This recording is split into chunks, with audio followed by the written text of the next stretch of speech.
बिस्मिल्लाहिर्रहमानिर्रहीम, अस्सलाम वालेकुम। आज की इस वीडियो में हम बात करेंगे हाइड्रोप्स फिटेलिस के बारे में। हाइड्रोप्स फिटेलिस के ऊपर एक पहले से कंप्लीट वीडियो इस चैनल के अंदर पड़ी हुई है, जिसकी लिंक मैं डिस्क्रिप्शन में दूंगा। अगर आपने डिटेल में उसको समझना है तो उस वीडियो को भी देख सकते हैं।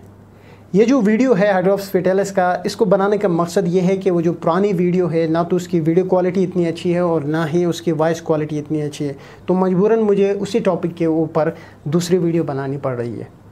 हाइड्रोप्स फिटेलिस जो है ये दो टर्म है। हाइड्रोप्स जिसका मतलब है पानी, वाटर, और फिटेलिस का मतलब है फीटस। यानी जब हम इन दो टर्म्स को जोड़ते हैं तो इसकी डिफिनीशन कुछ यूँ बनती है कि the foetus full of water. आसान अल्फाज के इसका मतलब यूँ बन गया कि ऐसा फीटस जो कि पानी से भरा हुआ है। यहाँ पे जो वाटर है उसको हम रिप्लेस करते हैं फ्लूइड के टर्म से। अब मेडिकली ये डिफ़ाइन करना कि फीटस फुल ऑफ वाटर, ये टोटली गलत डिफिनीशन बनती है। मेडिकली हम इसको कैसे डिफ़ाइन करते हैं? हाइड्रोप्स फिटेलिस एक ऐसी कंडीशन है जिसमें जो फीटस है उसके दो या दो से ज़्यादा बॉडी के कंपार्टमेंट्स में फ्लूइड की एक्युमुलेशन जब हो जाती है तो हम उसको हाइड्रोप्स फिटेलिस कहते हैं। कहने का मकसद ये है कि फिटस के जो बॉडी के जो डिफरेंट कंपार्टमेंट्स है, अब ये कंपार्टमेंट्स क्या होते हैं उसके ऊपर हम आगे बात करेंगे, लेकिन दो या दो से ज़्यादा फीटस के कंपार्टमेंट्स में अगर फ्लूइड की एक्युमुलेशन हो जाए तो हम उसको हाइड्रोप्स फिटेलिस कहते हैं। शराइत है दो कंपार्टमेंट का होना या उससे ज़्यादा होना। अगर सिंगल कंपार्टमेंट में फ्लूइड की एक्युमुलेशन है तो हम उसको हाइड्रोप्स फिटेलिस नहीं कह सकते हैं। अब मैं बात करूँगा कंपार्टमेंट्स के बारे में। हमारी स्किन एक कंपार्टमेंट है फीटस का। इसी तरह जो प्रीकार्डियल कैविटी है ये एक कंपार्टमेंट है। इसी तरह प्लूरल कैविटी जो है ये एक कंपार्टमेंट है। इसी तरह पेरिटोनियल कैविटी एक कंपार्टमेंट है। ब्रेन एक कंपार्टमेंट है।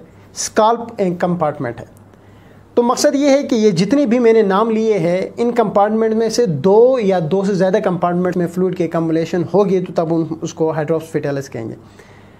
अब अगर पेरिटोनियल कैविटी के अंदर फ्लूइड की एक्युमुलेशन हो जाती है तो उस कंडीशन को हम एसाइटिस कहते हैं। इसी तरह प्रीकार्डियल कैविटी के अंदर फ्लूइड की एक्युमुलेशन हो जाती है तो उसको हम प्रीकार्डियल इफ्यूजन कहते हैं। इसी तरह प्लूरल कैविटी के अंदर फ्लूइड की एक्युमुलेशन हो तो हम उसको प्लूरल इफ्यूजन कहते हैं। ब्रेन के अंदर फ्लूइड की एक्युमुलेशन हो तो हम उसको हाइड्रोप्स फिटेलिस कहते हैं। इसी तरह स्किन के अंदर फ्लूइड की एक्युमुलेशन हो तो हम उसको स्किन एडिमा कहते हैं। तो अब अगर सिर्फ स्किन के अंदर फ्लूइड की एक्युमुलेशन होना, हम उसको हाइड्रोप्स फिटेलिस नहीं कह सकते। सिर्फ प्रीकार्डियल कैविटी के अंदर फ्लूइड की एक्युमुलेशन को हम हाइड्रोप्स फिटेलिस नहीं कह सकते हैं। सिर्फ पेरिटोनियल कैविटी के अंदर फ्लूइड की एक्युमुलेशन को हम हाइड्रोप्स फिटेलिस नहीं कह सकते हैं। मतलब सिंगल कंपार्टमेंट में फ्लूइड की एक्युमुलेशन, ये तो जो टर्म है ये हाइड्रोप्स फिटेलिस के साथ है ही नहीं। यहाँ पे दो कंपार्टमेंट्स ज़रूरी है या उससे ज़्यादा। अगर पेरिटोनियल कैविटी भी इन्वॉल्व है उसमें भी फ्लूइड की एक्युमुलेशन हुई है, अगर प्रीकार्डियल कैविटी भी इन्वॉल्व है उसमें भी फ्लूइड की एक्युमुलेशन हुई है तो हम उसको फिर हाइड्रोप्स फिटेलिस कहते हैं। या फिर पेरिटोनियल कैविटी, प्रीकार्डियल कैविटी के साथ स्किन में भी फ्लूइड की एक्युमुलेशन है तब भी हम उसको हाइड्रोप्स फिटेलिस कहते हैं। मैंने बड़ी ज़ोर दे के ये बात समझाने की कोशिश की है कि दो कंपार्टमेंट्स या दो से ज़्यादा कंपार्टमेंट्स, जिसके एग्जाम्पल्स के साथ मैंने आपको एक्सप्लेन कर दिया। अब हम आगे बढ़ते हैं कि जो हाइड्रोप्स फिटेलिस है उसकी क्या काजेज़ है, क्यों ये कंडीशन डेवलप होती है। तो काजेज़ को समझने से पहले हम हाइड्रोप्स फिटेलिस के टाइप्स को समझने की कोशिश करते हैं। जिस किसी को टाइप्स की समझ आ गई तो काजेज़ खुद ब खुद समझ आएंगे। अच्छा, जो टाइप्स है हाइड्रोप्स फिटेलिस की, हम उसको डिवाइड करते हैं दो मेन ग्रुप्स में। एक को हम बोलते हैं इम्यून टाइप हाइड्रोप्स फिटेलिस या इम्यूनोलॉजिकल हाइड्रोप्स फिटेलिस। दूसरी जो टाइप होती है उसको नॉन इम्यून या नॉन इम्यूनोलॉजिकल हाइड्रोप्स फिटेलिस कहते हैं। अब होता क्या है, पहले हम समझते हैं immune type of hydrops fetalis के बारे में। अब उसमें होगा क्या, याद रहे जो इम्यून टाइप है हाइड्रोप्स फिटेलिस की, ये हमेशा एसोसिएटेड होती है RH इनकम्पेटिबिलिटी के साथ। अब RH इनकम्पेटिबिलिटी क्या होती है? RH इनकम्पेटिबिलिटी एक ऐसा डिसऑर्डर, एक ऐसी कंडीशन है जिसमें जो मदर है वो RH नेगेटिव होती है और जो फीटस होता है वो RH पॉजिटिव होता है। अब होता क्या है, अब होगा कुछ इस तरह से कि ये जो immune type of hydrops fetalis है इसमें RBC की डिस्ट्रक्शन होगी और वो डिस्ट्रक्शन होगी ड्यू टू RH इनकम्पेटिबिलिटी की वजह से। अब ये RH इनकम्पेटिबिलिटी की वजह से RBC की डिस्ट्रक्शन कैसे होती है उस पर बात करते हैं। होगा कुछ यूँ कि जो RH नेगेटिव मदर होती है वो कुछ एक एंटीबॉडीज़ बनाती है, उसके ब्लड में कुछ एक एंटीबॉडीज़ बनती है, जैसे कि IgM IgG इस तरह की एंटीबॉडीज़ बनती है। अब होता इस तरह से है कि ये जो एंटीबॉडीज़ है ये RH नेगेटिव मदर से प्लेसेंटा के थ्रू ट्रेवल करके फीटस में चली जाती है, और जब फीटस के अंदर ये एंटीबॉडीज़ चली जाती है तो ये जो एंटीबॉडीज़ होती है फीटस के RBC को डिस्ट्रॉय करते हैं, और जब RBC फीटस की डिस्ट्रॉय होती है तो डेफिनेटली उससे फिर एनीमिया होगा, और इस टाइप में जो एनीमिया होगा वो सीवियर एनीमिया होगा। यानी हाइड्रोप्स फिटेलिस में जो एनीमिया होगा वो सीवियर एनीमिया होगा। और एनीमिया क्यों डेवलप होगा? RBC की डिस्ट्रक्शन की वजह से। और RBC की डिस्ट्रक्शन क्यों होगी उस पर हमने सारी डिस्कशन कर ली। ये है immune type. Immune type is always associated with RH incompatibility.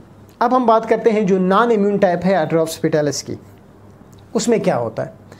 इसमें भी RBC की डिस्ट्रक्शन होती है जो नॉन इम्यून टाइप है, लेकिन इसमें जो काज है, जो वजह है जो RBC की डिस्ट्रक्शन की, वो डिफरेंट है। जबकि इम्यून टाइप में जो RBC की डिस्ट्रक्शन थी वो RH इनकम्पेटिबिलिटी की वजह से होती थी, लेकिन यहाँ पे जो RBC की डिस्ट्रक्शन होगी उसकी कुछ और रीज़न होगी। और वो रीजंस क्या होंगी? उसमें वायरल इन्फेक्शंस हो सकते हैं, जैसे कि टॉर्च इन्फेक्शन, कुछ एक क्रोमोसोमल एबनॉर्मेलिटीज़ हो सकती है लाइक डाउन सिंड्रोम, इसी तरह कुछ एक जेनेटिक डिफेक्ट हो सकते हैं, हार्ट डिफेक्ट हो सकता है, फिटस के हार्ट में कोई डिफेक्ट है उस वजह से हो सकती है, फिटस के लंग में कोई डिफेक्ट है उस वजह से भी हो सकती है, और फिटस के लिवर में कोई डिफेक्ट हो तो उस वजह से भी हो सकती है। तो समझना कुछ इस तरह से है कि ये जो दो टाइप्स है, immune type of hydrops fetalis और non immune type of hydrops fetalis, ये जो दोनों टाइप्स हैं इन दोनों में RBC की डिस्ट्रक्शन होती है, RBC डिस्ट्रॉय होते हैं। और इनमें जो RBC की डिस्ट्रक्शन होती है इम्यून टाइप में, उसकी जो बड़ी वजह बनती है वो RH इनकम्पेटिबिलिटी है, जबकि जो नॉन इम्यून टाइप है उसमें वायरल इन्फेक्शन भी एक वजह बन सकती है, जेनेटिक डिफेक्ट भी वजह बन सकते हैं, क्रोमोसोमल एबनॉर्मेलिटी भी एक वजह बन सकती है, हार्ट में कोई मसला है तो उस वजह से हो सकती है, लंग में कोई मसला है तो इस वजह से भी हो सकती है। तो ये सारे इसके टाइप्स के बारे में डिस्कशन थी। और काजेस, यही सारे काजेस है, लाइक RH इनकम्पेटिबिलिटी या सीवियर एनीमिया एक काज है हाइड्रोप्स फिटेलिस की। इसी तरह viral infection like torch infection एक काज है, लंग में कोई डिफेक्ट है ये कोई काज है, हार्ट में कोई डिफेक्ट है ये भी एक काज है, लिवर में कोई डिफेक्ट है ये एक काज है, जेनेटिक कोई डिफेक्ट है ये भी एक काज है, इस तरह chromosomal abnormality like down syndrome ये भी एक काज है। तो काजेस आप उस वक्त समझेंगे जब आप इसके टाइप्स को अच्छी तरह समझेंगे। अब जब टाइप्स और काजेस सब कुछ हो गया हाइड्रोप्स फिटेलिस के, तो आगे हम फिर डिस्कस करते हैं इसके मैनेजमेंट के बारे में कि हाइड्रोप्स फिटेलिस को कैसे मैनेज किया जाता है। मैनेजमेंट से पहले यह जानना ज़रूरी है इस तरह की जो कंडीशंस होती है, एक तो प्री टर्म जो फीमेल्स होती है उनमें बहुत ज़्यादा डेवलप होती है। प्री टर्म से मुराद ये है कि जो फीमेल जिनकी प्रेगनेंसी 37 वीक को टच नहीं करती है, उससे पहले डिलीवरीज होती है, जिनकी फैमिली हिस्ट्री होती है या जिनके प्रीवियस हिस्ट्रीज होती है प्री टर्म की, तो इस तरह की फ़ीमेल्स में ये कंडीशन बहुत ज़्यादा डेवलप होती है। और दूसरी जो इम्पोर्टेंट बात है वो ये है कि जब किसी को हाइड्रोप्स फिटेलिस की कंडीशन डेवलप हो जाती है तो ये रियरली चांस बनता है कि जो फीटस है उसकी जो सर्वाइवल है उसका रेट बहुत कम हो जाता है। मतलब ये है कि हाइड्रोप्स फिटेलिस में जो डिलीवरी होगी वो बहुत ही कम उसमें चांसेस होते हैं कि वो जो डिलीवरी है वो ठीक तरह से हो और उसकी जो बच्चे की जो पैदाइश है वो सही हो, नॉर्मल हो। अमूमन इस तरह की केसेस में बहुत ज़्यादा डेथ होती है। तो किसी को अगर हाइड्रोप्स फिटेलिस है तो ये हाई रिस्क प्रेगनेंसी है और इसको एक कंसल्टेंट के अंडर जो है वो सारा कुछ करना चाहिए। अच्छा, अब हम मैनेजमेंट पे बात करते हैं। हाइड्रोप्स फिटेलिस क्योंकि मैंने कहा कि प्री टर्म फीमेल में बहुत ज़्यादा ये डेवलप होती है, तो सबसे पहले काम हमारा जो एम होता है इस तरह के जो पेशेंट्स को मैनेज करने का वो ये है कि उस फीमेल को जिसमें ये डेवलप हो रही है कंडीशन, जिसमें हाइड्रोप्स फिटेलिस उसके फिटस के डेथ के चांसेस हो रहे हैं, हाई रिस्क प्रेगनेंसी है, तो सबसे पहले काम हमारा ये होता है कि उस फीमेल को हम टर्म तक, उस प्रेगनेंसी को टर्म तक लेके जाए, यानी उसके 37 वीक या 37 वीक्स को क्रॉस करके अप टू 42 वीक्स तक हम लेके जाए। तो टर्म्स तक लेके जाने के लिए जो मैनेजमेंट ऑप्शंस हम करते हैं उसमें एक तो ये है कि हम इंट्रायूट्राइन ब्लड ट्रांसफ्यूजन कराते हैं और दूसरा है एमनियोसेंटेसिस। अब एमनियोसेंटेसिस क्या होता है उसके ऊपर अगर डिस्कशन करने बैठे तो ये बहुत लंबी चौड़ी डिस्कशन हो जाएगी, तो आप यूट्यूब या फिर गूगल से सर्च कर सकते हैं।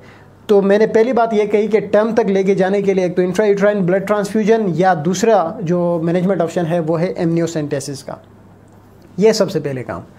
दूसरा, अब डिलीवरी हो गई, मैंने पहले भी कहा कि बहुत ही कम चांसेस है कि डिलीवर होने के बाद उस बच्चे की डेथ ना हो, बहुत ही कम है। रेयरली कोई बच्चा होगा जो बच जाएगा। अमूमन इस तरह की कंडीशंस में जो बच्चा है उसकी डेथ हो जाती है। तो अब मसलन डिलीवरी हो गई और फिर क्या होगा? अगर फीटस अलाइव है तो सबसे पहले काम हम ये करते हैं कि जो फीटस है उसको NICU में शिफ्ट करते हैं, मतलब neonatal intensive care unit जो है वहाँ पे हम शिफ्ट करते हैं, क्योंकि मैंने कहा कि ये हाई रिस्क प्रेगनेंसी है। तो हाई रिस्क प्रेगनेंसी है तो सबसे पहले डिलीवरी के बाद पेशेंट को जो फीटस है, जो बच्चा है, उसको हम NICU में शिफ्ट करते हैं और वहाँ पे हम एसेस करते हैं उसके सिस्टम्स को, कि क्योंकि हाई रिस्क प्रेगनेंसी है तो कहीं रिस्पायरेटरी कोई इशू तो नहीं है, लंग्स कहीं पे लंग्स में कोई मसला तो नहीं है। तो इसी हिसाब से हम रिस्पायरेटरी सपोर्ट देते हैं, हार्ट को हम एसेस करते हैं, ब्रेन को एसेस करते हैं, यानी जो जो कंपार्टमेंट्स इन्वॉल्व होने के चांसेस है या जो जो काजेज़ बन सकते थे वो सारे हम उसमें रूल आउट करते हैं NICU में पेशेंट को, जो बच्चा है उसको शिफ्ट करने के बाद। अब होता क्या है कि जब ये भी हो गया तो उसके बाद आती है कि डिलीवरी भी हो गई, बच्चे को हमने NICU में शिफ्ट किया, तो मदर के लिए भी तो कोई मैनेजमेंट करनी पड़ेगी, क्योंकि इतनी हाई रिस्क प्रेगनेंसी है। और याद रहे, हाई रिस्क प्रेगनेंसी जब भी होती है तो फीमेल हमेशा सफ़र करती है सेकेंडरी इन्फेक्शन से। तो इसलिए हम हाइड्रोप्स फिटेलस से गुजरने के बाद उस फीमेल को हम मैनेज करते हैं एंटीबायोटिक्स दे के, ताकि किसी किस्म की कोई सेकेंडरी इन्फेक्शंस ना हो। ये हम इसकी मैनेजमेंट करने के तरीके हैं।